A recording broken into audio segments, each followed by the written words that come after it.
Bismillahirrahmanirrahim. Assalamualaikum warahmatullahi wabarakatuh.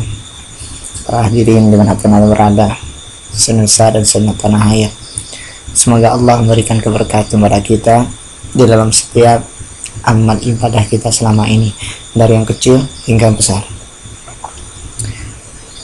Di dalam kehidupan kita tidak terlepas yang namanya merasakan susah, dan tidak ada terlepas pula di saat kita susah kita mendapatkan sebuah kemudahan yang tidak pernah kita singkat. Kira-kira pada saat ini kita akan coba membahas topik yang kemarin-kemarin sudah kita bahas. Yang saat ini kita membahas adalah sebuah kesulitan yang nantinya akan mendatangkan sebuah kemudahan. Para hadirin yang berbahagia, pembahasan kita tidak sering firman Allah Subhanahu wa taala, yaitu dalam surat Al-Alam Nasrah. Apa kata Allah? Bismillahirrahmanirrahim. Inna ma'al usri yusra, fa inna ma'al usri yusra. Karena sesungguhnya sesudah kesulitan itu ada kemudahan. Sesungguhnya kesulitan ada kemudahan. Kita membaca ayat ini, mengapa kita harus takut? Sebab jika saat ini kita sedang sulit, maka esok kemudahanlah yang akan menghampiri kita. Ayat ini sungguh memberikan inspirasi bagi kita yang sedang mengalami sebuah kesulitan yang sangat mendalam. Ayat yang memberikan dorongan kepada kita untuk tetap bertahan, tetap semangat dalam menghadapi hidup yang penuh kesulitan saat sekarang ini. Kemudahan atau pertolongan Allah Subhanahu wa taala akan datang. Tenanglah, seperti tenangnya Nabi Musa alaihissalam saat akan tersusul oleh pasukan Firaun, seperti yang diceritakan dengan indah dalam bahasa Al-Quran dalam surat Asyura ayat 20 dan 62. Karena Allah, maka Firaun dan bala tentaranya dapat menyusul mereka di waktu matahari terbit. Maka setelah kedua golong itu saling melihat, berkata pengikut-pengikut Musa, sungguhnya kita benar-benar akan tersusul, kata pengikut Musa. Musa menjawab, sekali-kali tidak akan tersusul. Kenapa? Sesungguhnya Tuhanku bersertaku, kalau Dia akan memberi petunjuk kepadaku. Jika kita meneladani Nabi Musa alaihissalam, kita juga bisa mengatakan, sesungguhnya Allah bersamaku, innallaha ma'ana. Dia akan memberikan petunjuk kepadaku saat kita ditimpa masalah yang seolah-olah tidak akan bisa menghadapi atau selesaikan. Jadi jangan pernah bersedih, jangan berputus asa saat kita dihimpit dengan kesulitan. Kenapa? Karena dengan itu kita akan menemukan yang namanya pertolongan Allah. Kemudahan akan datang kepada kita. Hadirin dirahmati Allah, jangan pernah terhimpit. Kenapa? Karena keadaan akan berubah saat kita terhimpit. Seperti sebuah lagu dari Mediang PC, badai pasti berlalu. Tidak ada badai itu yang selalu datang terus menerus, tapi badai itu akan pasti berlalu. Indonesia akan pasti hilang dari kesulitan. Kenapa? Tidak akan mungkin Indonesia akan sulit seperti ini sekarang. Banyak korupsi, banyak ini, banyak itu. Seakan-akan kita berpikir Indonesia dalam keadaan kesulitan. Kenapa? Tunggulah kemudahan tersebut. Sudah dijamin kok oleh Allah Subhanahu wa taala dalam Al-Quran yang mustahil salah. Kenapa? Tentu saja sambil mengharap pertolongan Allah dengan sabar dan sholat. Wasta'inu bisabri wasallah. Ketika kita sabar, maka akan datang sebuah pemahaman bahwa orang sabar akan selalu dekat kepada Allah Subhanahu wa taala. Hari esok adalah gaib. Siapa yang tahu dengan hari esok? Tidak akan tahu. Kita tak tahu apa yang terjadi esok. Bisa saja esoklah yang datangnya kemudahan tersebut. Jadi selalu ada harapan di hari esok. Justru kita tidak memiliki harapan di hari esok, artinya kita sudah sok mengetahui pula yang terjadi di hari esok. Wah, esok saya nggak akan dapatin ini, esok saya akan nggak bisa makan, esok saya akan bisa menyekolahkan anak, esok saya tidak mampu untuk memberikan nafkah pada istri saya. Tapi ingat, Allah tahu apa yang terjadi hari esok pada kita.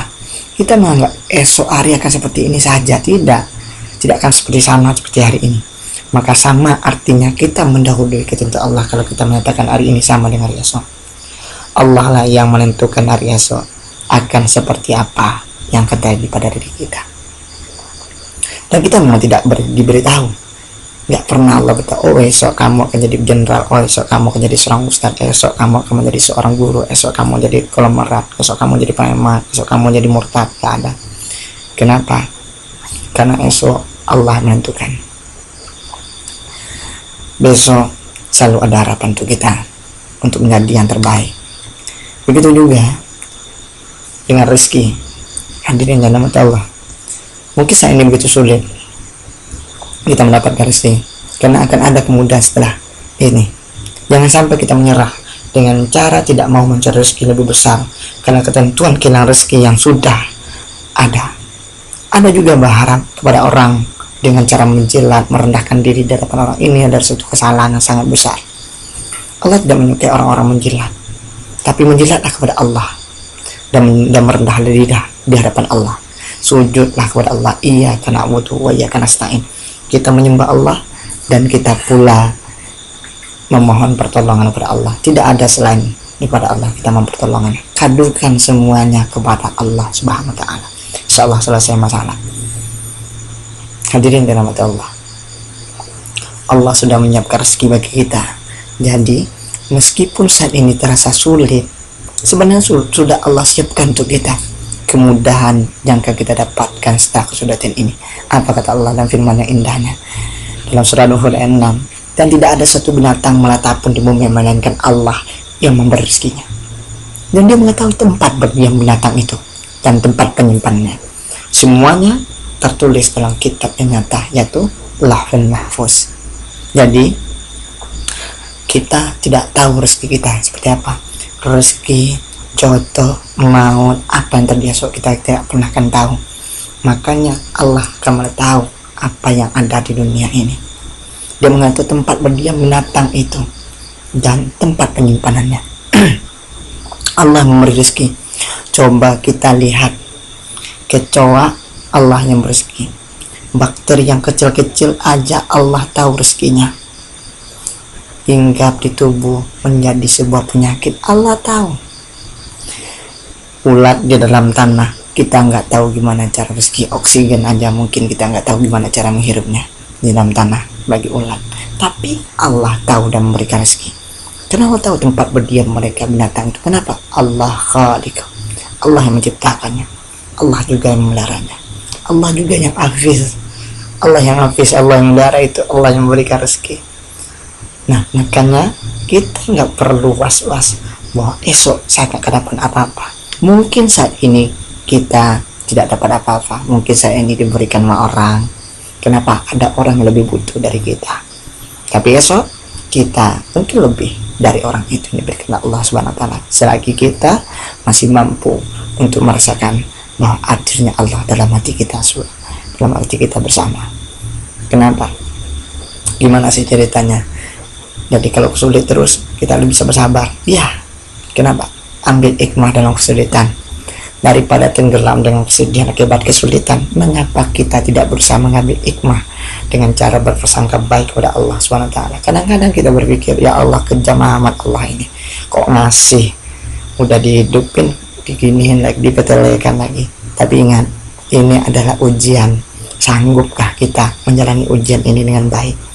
Seperti seumpama seorang anak masuk sekolah, dia diuji dulu dengan kesulitan apa, belajar, mampu nggak dia tenang, mampu dia nggak mengolah pikirannya untuk mendapatkan hasil yang baik nanti ketika saat dia ujian. Mungkin dengan datang kesulitan kepada kita, agar kita yang pertama dalam sulit kita memiliki hati lebih kuat. Di saat kita dapatkan kesulitan, itu menjadikan hati kita kuat. Kenapa? Kita yakin Allah pasti menolong kita. Yang kedua, sadar dengan segala kekurangan dan kesalahan sehingga kita bertaubat dan dosa kita diampuni Allah. Yang ketiga, sebebas dari rasa ujub. Kesulitan adalah biasa saja jangan kayak teguran, karena kita merasa bisa dan merasa pintar, merasakan diri kita mampu, kita sendiri merasa ini adalah usaha kita sendiri, tapi itu tidak akan terlepas dari izin dari Allah, dari Allah. Keempat, tidak lalai. Sudah nyata kesulitan ada di depan kita, kenapa kita tidak menghadapkan diri kepada Allah? Kelima, lebih banyak mengingat Allah Subhanahu wa taala di saat kita sendiri, di saat kita susah, di saat kita bahagia. Jangan mengingat Allah di saat kita susah, tapi saat kita lagi kita lupa sama Allah. Ini kebanyakan dari kita. Keenam, lebih bersabar. Karena mungkin saja kesulitan adalah latihan dalam bersabar kita menghadapi segala cobaan. Semoga yang singkat ini bermakna bagi kita semuanya. Semoga kita menjadi seorang yang sabar dalam menghadapi semua kesulitan. Allah akan selalu memberikan kita rezeki. Allah akan selalu menuntun kita ke jalan yang benar, ke jalan yang lurus. Ihdinas siratal mustaqim, siratal ladzina an'amta 'alaihim ghairil maghdubi 'alaihim waladdallin. Amin. Semoga bermanfaat pembahasan kita pada hari ini dalam persoalan kesulitan.